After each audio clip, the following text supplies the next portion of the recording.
আসসালামু আলাইকুম রহমতুল্লাহি ওবরকাতুহু। সম্মানিত দর্শক,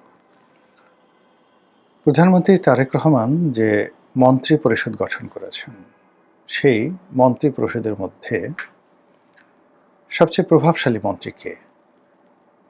কার প্রতি তারেক রহমান সাহেবের আপত্ত স্নেহ ভালোবাসা এবং তার যে ক্ষমতার ছায়া, প্রধানমন্ত্রী ক্ষমতার যে ছায়া, সে ছায়াটি কোন মন্ত্রীর উপর সবচেয়ে বেশি? এবারে যে সংসদ, এখানে বহু নতুন মুখের যাকে বলা হয় অভ্যুদয় ঘটেছে। অনেকে সংসদ সদস্য হয়েছেন যাদের পরিচিতি হতে সময় লাগবে, নির্বাচনী এলাকার বাইরে হয়তো তাদের পরিচিতি নেই। আবার অনেকে যাকে বলা হয় মন্ত্রী হয়েছেন, তো মন্ত্রী হওয়ার পরে বয়সে একেবারেই তরুণ, তারপর অন্য দল থেকে এসেছেন, এরপর নিজের দলের মধ্যেও উল্লেখযোগ্য কোনো অবস্থানে ছিলেন না, কিন্তু বড় বড় মন্ত্রিত্ব পেয়েছেন। তো সেই ক্ষেত্রে পার্টির মধ্যে, দলের ভিতরে এগুলো নিয়ে প্রচুর আলোচনা হচ্ছে। আলোচনা হচ্ছে এই কারণে যে বিএনপির দুঃসময়গুলোতে যারা বিএনপির ঝান্ডা তুলে ধরেছেন, রক্ত ঝরিয়েছেন, ১৭টা বছর ধরে জেল জুলুম হুলিয়ে খেটেছেন, কোনো অবস্থাতেই তারেক রহমান সাহেবের প্রতি তেলবাজি করেননি, কিন্তু তারেক রহমান সাহেবের প্রতি বেইমানি করেননি। বেগম জিয়ার বিরুদ্ধে কখনো যাননি, দলের বিরুদ্ধে কখনো যাননি। এরকম অসংখ্য মানুষ এইবার মন্ত্রিত্ব পাননি, আর তাদের মন্ত্রিত্ব না পাওয়ার কারণে পুরো বিএনপির মধ্যে যে রাজনীতির যে ভারসাম্য, সেই ভারসাম্য নষ্ট হয়ে গেছে। এবং এটা তারেক রহমান সাহেব আবার তাদেরকে ডেকে এনে মন্ত্রিত্ব দিলেও লাভ হবে না, ভারসাম্যটাই নষ্ট হয়ে গেছে। মির্জা আব্বাসের বাসায় কান্নার রোল, গয়েশ্বর বাবুর বাসায় হতাশা, জয়নাল আবেদিন ফারুক প্রবীণ নেতা, এরপর অ্যাডভোকেট জয়নাল আবেদিন, বরিশালের যিনি সংসদ সদস্য হয়েছেন তিনি, মাহবুবউদ্দিন খোকন, তারপর অন্যান্য যারা আছেন, আলতাফ হোসেন চৌধুরী। আচ্ছা বলেন তো, এই মানুষগুলোর যে কন্ট্রিবিউশন দলের প্রতি, এবং মানে তারা যে পরিমাণ জুলুম অত্যাচার স্বীকার করেছেন, সে তুলনায় যারা মন্ত্রী পরিষদে স্থান পেয়েছেন তাদের যদি ভূমিকা চিন্তা করেন, আপনার কাছে কেমন লাগবে বলেন? কিংবা ধরুন ফজলুর রহমান, মুক্তিযোদ্ধা ফজলুর রহমান, তো তাকে যদি মনোনয়ন না দেওয়া হতো এটা বেটার ছিল। মনোনয়ন না দিলে তিনি ঠিক ফজু পাগলা হিসেবে থাকতেন, কিন্তু তিনি যখন মনোনয়ন পেলেন, নির্বাচিত হলেন, এখন পার্লামেন্টে যাবেন। এই পার্লামেন্টে ফজলুর রহমান সাহেবের সমপর্যায়ের লোক কয়জন আছেন? তার নাতির বয়সী, তার ছেলের বয়সী, তারা মন্ত্রী মহোদয় হয়ে সামনে ঘুরবেন। এটি গয়েশ্বর বাবু, মির্জা আব্বাস, অন্যান্য যারা আছেন তাদের জন্য যে কত বড় অবমাননাকর, এটি কিছু দৃশ্য আমি দেখেছি ২০০৯ সনে। যখন ওবায়দুল কাদের মন্ত্রী হলেন না, শেখ সেলিম মন্ত্রী হলেন না, তারপর সুরঞ্জিত বাবু মন্ত্রী হলেন না, শেখ সেলিম মন্ত্রী হলেন না, ওই দৃশ্য, মানে তারা মন্ত্রী না হওয়ার পরে বঙ্গভবনে তাদের যে অভিব্যক্তি, তাদের যে বেদনা, এবং পরবর্তীতে আমরা যারা শেখ হাসিনার খুব কাছাকাছি ছিলাম, মানে আমাদেরকে দেখলে তারা যেভাবে আকুতি জানাতেন, কথা বলতেন, অসহায়ত্ব প্রকাশ করতেন, ও কথা মানে ওটা আমি কখনোই ভুলতে পারবো না। আওয়ামী লীগের যে পতন, আওয়ামী লীগের যে রাজনীতির ভারসাম্যহীনতা, এটা মূলত ওই যে আওয়ামী লীগের যে লোকগুলো মানে তাদেরকে অপমান করার কারণে। যদি তাদের ব্যাপারে প্রধানমন্ত্রী শেখ হাসিনার যাকে বলে দ্বিমত থাকতো, অমত থাকতো, তাদেরকে যাকে বলে মনোনয়ন দেওয়াই উচিত ছিল না, দল থেকে বহিষ্কার করা যেত যে এই কারণে আমি আপনাদেরকে বহিষ্কার করেছি। কিন্তু দলের ভিতরে রেখে প্রতিটা মুহূর্তে তাদের জীবনকে তছনছ করে দেওয়া, প্রতিটা মুহূর্তে তাদের অপমানকে স্মরণ করিয়ে দেওয়া, এর ফলে আওয়ামী লীগের যে ভারসাম্যটা নষ্ট হয়েছিল। কেউ কারো কথা শুনতো না, কোনো নেতার প্রতি কারো শ্রদ্ধা ছিল না, কেউ কাউকে শেখ হাসিনা ছাড়ানো কাউকে পাত্তা দিত না। ঠিক একই অবস্থা এখন বিএনপিতে ঘটছে। এখন তারেক জিয়ার বাইরে কোনো নেতা নেই, উপরেও নাই নিচেও নেই। কোনো মন্ত্রীর এই যে যারা আসছেন এক সুতার ক্ষমতা নেই। যারা মন্ত্রী হয়েছেন তারা তো আগে কয়েকবার মন্ত্রী হয়েছেন বা এদের সবাইকে তো মোরাললেস চিনি। মন্ত্রণালয় যারা চালাবেন, কিভাবে চালাবেন এই জিনিসগুলো তো দেখা, চোখের সামনে দেখা। তাদের সাথে অনেক বড় বড় ঝানু ঝানু মন্ত্রী 1986 থেকে ঘনিষ্ঠভাবে দেখে আসছি। 8 বার 9 বার এমপি হয়েছেন। মানে এখন এরকম বড় বড় লোক রয়েছেন যাদেরকে যদি একটা টেলিফোন করি তারা কিন্তু কল ব্যাক করেন। আপনার সামনে যদি সেই দৃশ্য দেখেন আপনি অবাক হয়ে যাবেন যে এই মানুষ গোলাম মোল্লা রনিকে কল ব্যাক করেছে। এটা সম্পর্কের কারণে সেই সম্পর্কটা বজায় রেখেছে। ফলে ওই অভিজ্ঞতা থেকেই বলছি যে পরিস্থিতি তৈরি হয়েছে, সেই পরিস্থিতিতে তারেক রহমান সাহেবের যে ক্যাবিনেট গঠিত হয়েছে, একটা সিঙ্গেল ক্যাবিনেটের একজন সিঙ্গেল মেম্বার স্বতন্ত্রভাবে কোনো কাজ করতে পারবেন না। ফাইল নিয়ে আওয়ামী লীগ জমানাতে বগল দাবা করে সবাই যেভাবে ঘন্টার পর ঘন্টা শেখ হাসিনার কাছে বসে থাকতেন গণভবনে গিয়ে যে এই ফাইলে স্বাক্ষর করব কি করব না, এমনও ঘটনা ঘটেছে একজন মন্ত্রী হয়তো 1 মাস চেষ্টা করে প্রধানমন্ত্রীর সাথে দেখা করতে পারেননি, আর প্রধানমন্ত্রীর অনুমতি ছাড়া কোনো ফাইলে স্বাক্ষর করতে মন্ত্রীদের সাহস ছিল না। এর ফলে প্রধানমন্ত্রী অপরিসীম ক্ষমতার অধিকারী হয়ে পড়েছিলেন।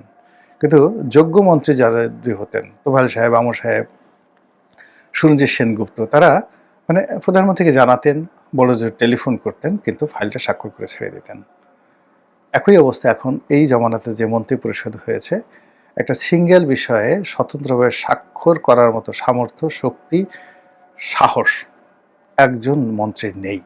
আমি এটা লিখে দিলাম, যদি কোনো মন্ত্রী বলতে পারে যে আমি যাকে বলা হয় হিম্মত রাখি, যে কোনো ফাইল স্বতন্ত্রভাবে স্বাক্ষর করব, তারেক রহমান সাহেবকে জানানোর কোনো প্রশ্ন আসে না, যত হাজার কোটি টাকার প্রজেক্ট হোক, আমি স্বাধীন।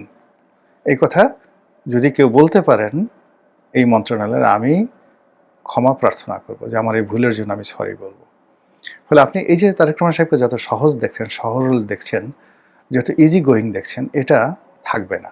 তার মন্ত্রীরা যখন দুর্বল হয়ে যাবে, ঘন্টার পর ঘন্টা লাইন দেবে এবং ছোটোখাটো সমস্ত বিষয় তার অনুমতির প্রয়োজন হবে, এবং তার অনুমতি ছাড়া যখন কেউ সিদ্ধান্ত নিতে পারবে না, তখন সঙ্গত কারণে তিনি স্বৈরাচারী হয়ে পড়বেন। এটাই দুনিয়ার নিয়ম। এই জন্য এই যে সকল লোকদেরকে নিয়োগ দেওয়া হয়েছে, এদের ব্যাকবোন থাকাটা, মানে মেরুদণ্ড থাকাটা সবচেয়ে শক্তিশালী বিষয় এবং সবচেয়ে গুরুত্বপূর্ণ বিষয়, যেটি এই মন্ত্রণালয়ে যাদেরকে নিয়োগ দেওয়া হয়েছে তারা লাভ দিতে পারবেন, ঝাঁপ দিতে পারবেন, কথার ফুল ঝুড়ে ঝুরাতে পারবেন, আকাশ থেকে হুর নামিয়ে আনতে পারবেন, পরি নামিয়ে আনতে পারবেন, তারা ফেরেশতাদের সঙ্গে ফাইট করতে পারবেন, জিন ভূতের সঙ্গে লড়াই করতে পারবেন, বিশাল কিছু।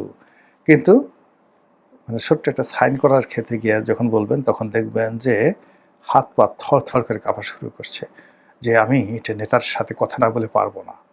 এটাই বাস্তবতা।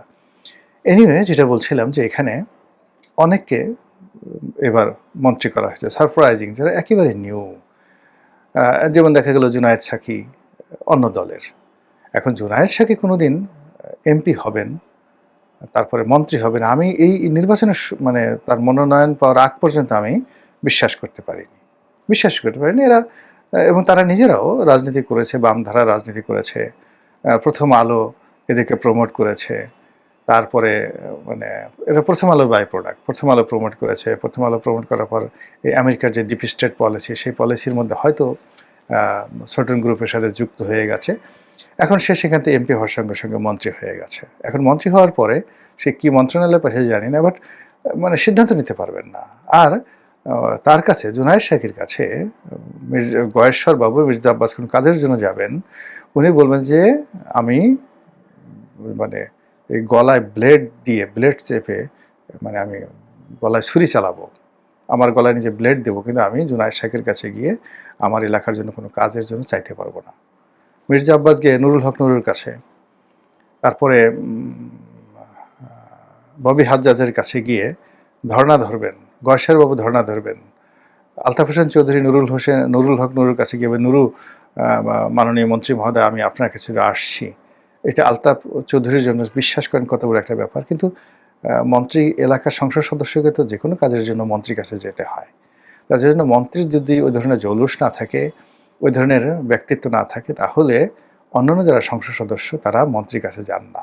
আর মন্ত্রীর কাছে যদি এমপিরা না যান তাহলে আমলারা বেশি যাবে, নিম্ন স্তরের কর্মকর্তা কর্মচারীরা বেশি যাবে, নেতাকর্মীরা বেশি যাবে এবং এর ফলে মন্ত্রী দুর্নীতিবাজ হয়ে পড়বে, কর্মহীন হয়ে পড়বে। আর মন্ত্রীর কাছে যদি ভালো ভালো এমপিরা না যান তাহলে মন্ত্রীকে কখনো কোনো সচিব পাত্তা দেয় না, পাত্তাই দেবে না।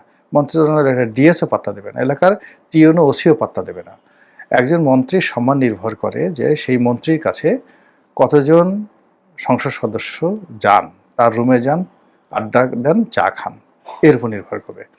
দ্বিতীয়ত হলো যে এই সমাজের যারা মানে বুদ্ধিজীবী জ্ঞানীগুণী লোক রয়েছেন এই সমস্ত লোকদের সাথে মন্ত্রী কেমন খাতির।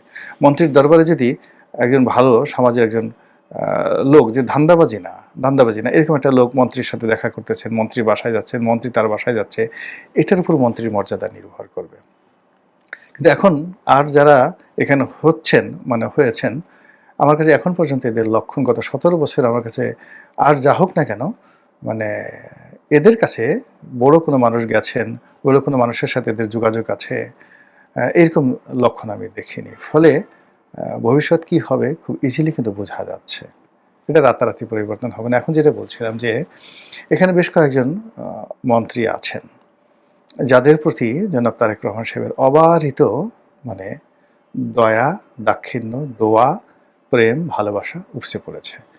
যেমন ধরুন শিক্ষা মন্ত্রণালয়ে তিনি এহসানুল হক মিলনকে দিয়েছেন, তার সঙ্গে সঙ্গে দিয়েছেন ববি হাজ্জাজকে।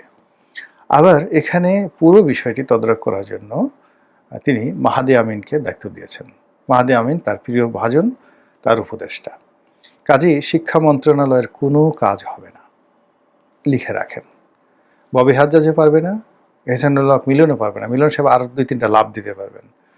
তিনি আগের মতো হেলিকপ্টারও চলতে পারবেন না, তার কোনো কথা মন্ত্রণালয়ে হবে না। ফলে তিনি দেখবেন যে কি হয়ে যায়, মানে বাংলাদেশের মানে মন্ত্রণালয়গুলোর মধ্যে সবচেয়ে ব্যর্থ মন্ত্রী হয়ে যাবেন তিনি। এর কারণ হলো এই মন্ত্রণালয়ে 3টি লেজ লাগিয়ে দেওয়া হয়েছে। ডক্টর এহসানুল হক মিলন তিনি নিজে, তারেক রহমান সাহেব তো আছেনই, তার সঙ্গে সঙ্গে ববি হাজ্জাজ আছে, ববি হাজ্জাজের সঙ্গে আবার মাহাদি আমিন আছে। এবং এই মন্ত্রণালয়ের নিয়ে যে কূটনামি হবে প্রতিটি মুহূর্তে এই মন্ত্রণালয়ের সিদ্ধান্ত নিয়ে প্রধানমন্ত্রীর অফিসে যেভাবে দৌড়াদৌড়ি হবে কাজ করতে পারবে না। এগুলো একটা। আরেকজন মন্ত্রী আছেন রবিউল সাহেব আছেন, উনি ধানমন্ডি থেকে নির্বাচিত হয়েছেন। তো সেখানে আসলে রবিউলের সঙ্গে যদি আপনি নাসিরউদ্দিন অসীমের কথা চিন্তা করেন, আমরা তো সবাই জানতাম যে নাসিরউদ্দিন অসীম তার শ্বশুর আব্দুল মান্নান সাহেব ঢাকা জেলা বিএনপির সভাপতি ছিলেন, মন্ত্রী ছিলেন, শেখ মানে জিয়া পরিবারের খুব ঘনিষ্ঠজন। আর একেবারে ঢাকা বিশ্ববিদ্যালয়ে যখন অসীম সাহেব পড়তেন, লেখাপড়া করতেন, তখন থেকে একবারে ফ্রন্টিয়ার লাইনের ছাত্রদল করা নেতা, যথেষ্ট ধনী, ব্যারিস্টার, শিক্ষিত, মার্জিত। এবং তারেক রহমান সাহেবের যে সমস্ত যাদের সাথে তারেক রহমান সাহেবের উঠা বসা হয়, আমার কাছে মনে হচ্ছে ব্যারিস্টার অসীম সম্ভবত তারেক রহমান সাহেবের ক্লাসমেট। 83-তে অসীম সাহেব ম্যাট্রিক পাস করেছেন, তারেক রহমান সাহেব 83-তে ম্যাট্রিক পাস করেছেন। তো 83-তে ম্যাট্রিক পাস করেছেন, সেখানে অ্যানি সাহেব আছেন, তিনিও 83-তে ম্যাট্রিক পাস করেছেন। কিন্তু যদি পারিবারিক স্ট্যাটাস ধরেন, লেখাপড়ার মান ধরেন, সব দিকে বলেন, তাহলে একেবারে টপ অফ দ্য মানে লেভেল হলো ব্যারিস্টার অসীম। তো ব্যারিস্টার অসীমের সাথে তো তার পারিবারিক সম্পর্ক, সেই সম্পর্ক বাদ দিয়ে কেন রবিউলকে দেওয়া হলো, নোবডি মানে কেউ এটা জিনিসটা বুঝতে পারছে না যে কেন এই ঘটনাটা ঘটলো। তারপরে আবার রবিউল সাহেবকে যেটা করা হলো, তাকে তিনটি মন্ত্রণালয় দেওয়া হলো, সেতু এবং যোগাযোগ মন্ত্রণালয়, সড়ক এবং সেতু যেটা ওবায়দুল কাদের দেখতেন, তারপরে নৌপরিবহন, বন্দর সহ, চট্টগ্রাম বন্দর সহ মংলা বন্দর, সমস্ত বন্দরগুলো, স্থল বন্দরগুলো যার আন্ডারে, নৌপরিবহন প্লাস ফেরিগুলো যার আন্ডারে, সেই শাহজাহান খান মন্ত্রী যেটা দেখতেন সেটা। এরপরে যেটা দেওয়া হলো সেটা হলো রেল। এখন রেল অনেক বড় এবং এটার মধ্যে আবার কিন্তু এই যে মেট্রো রেলও আছে, মেট্রো রেল আছে, এক্সপ্রেসওয়ে আছে। তো এই মুহূর্তে আসলে সরকারের যে রাজস্ব বাজেট, সেই বাজেটের অলমোস্ট 40% এই 3টি মন্ত্রণালয় দ্বারা পরিচালিত হয়। তো সেই মন্ত্রণালয়টি রবিউল সাহেবকে দেওয়া হয়েছে। এখন এই রবিউল সাহেবের সাথে তারেক রহমান সাহেবের কী ঘনিষ্ঠতা রয়েছে, এটা নিয়ে বিএনপির মধ্যে যারা একেবারে ওনার একান্ত আপনজন, তারাও অনেকটা সারপ্রাইজ। যে কেন দেয়া হলো, কি করলো, কেন আমাদের প্রতি তারেক রহমান সাহেবের কি কোনো ভালোবাসা নেই, আমাদের কি তার চোখে পড়ে না, তিনি সব ভালোবাসা সব প্রেম কেন রবিউলকে দিলেন। এই যে দেখেন যে অনেকে মন্ত্রী হয়েছেন কিন্তু স্বস্তি পাচ্ছেন না যখনই রবিউলের দিকে তাকাচ্ছেন। আবার রবিউলের কি দোষ? রবিউলের তো কোনো দোষ নেই, তিনি বয়সে তরুণ, মানে আমাদের চেয়ে অনেক ছোট হবেন বয়সে। তারপরে রাজনীতিতে তার স্যাক্রিফাইস আছে ধানমন্ডি এলাকাতে, সব ঠিক আছে, কিন্তু তিনি তো আসলে এখানে জোরাজুরি করে মন্ত্রী হননি, তাকে তারেক রহমান সাহেব দিয়েছেন। কিন্তু সমস্ত সিনিয়র যারা নেতৃবৃন্দ রয়েছেন সবাই প্রতিটা মুহূর্তে তাকে হিংসা করছে, তার দিকে গোল গোল চোখের দিকে তাকাচ্ছে, এবং তাকে যেভাবে সামনে পিছনে তুচ্ছ-তাচ্ছিল্য করা হচ্ছে, তার পিছনে যেভাবে মিডিয়া লেগেছে বা লেলিয়ে দেওয়া হয়েছে, এই উত্তাপ মনে হচ্ছে না খুব বেশি দিন তিনি সহ্য করতে পারবেন। খুব বেশি দিন সহ্য করতে পারবেন না, কেননা রাজ ক্ষমতা এরকম জিনিস যে রাজা যদি কাউকে ভালোবাসেন সারা পৃথিবী তার শত্রু হয়ে যায়, সারা পৃথিবী তার শত্রু হয়ে যায়। ফলে ওনার প্রতি যে প্রধানমন্ত্রীর আশীর্বাদ পড়েছে, ওনাকে যে সবচেয়ে বেশি প্রিভিলেজ দিয়েছে, এর ক্যারিয়ার শেষ। সবার তিনি হিংসার পাত্র হবেন, এবং ভবিষ্যতে তিনি ভুল করার সম্ভাবনা খুব বেশি, এবং সামান্য ভুল করলে যদি তার মন্ত্রিত্ব ছিনিয়ে নেওয়া হয় বা মন্ত্রণালয়গুলো তার হাত থেকে নিয়ে নেওয়া হয়, তাহলে এখন তার যতটুকু ক্ষমতা আছে, বা সাধারণ রবিউল হিসাবে তিনি এমপি হওয়ার আগে এই গত 17 মাসে ধানমন্ডি এলাকাতে যে দাপট দেখিয়েছেন, এটাও তার থাকবে না যদি আজকে তার হাত থেকে একটি মন্ত্রণালয় নিয়ে অন্য কাউকে দেওয়া হয়। এরকম একটি ঘটনা কিন্তু ঘটে যাবে। এর বাইরে ওনার যারা আপনজন, নিকটজন, যাদেরকে তিনি খুব স্নেহ করতেন, যেমন মীর নাসির সাহেবের ছেলে মীর হেলাল, তাকে তিনি অসম্ভব স্নেহ করেন, ভালোবাসেন। তো তাকে তিনি মন্ত্রী বানিয়েছেন, পার্বত্য চট্টগ্রাম বিষয়ক মন্ত্রী। শিক্ষিত ছেলে, ভদ্রলোকের ছেলে, চট্টগ্রামের ঐতিহ্যবাহী পরিবারের সন্তান।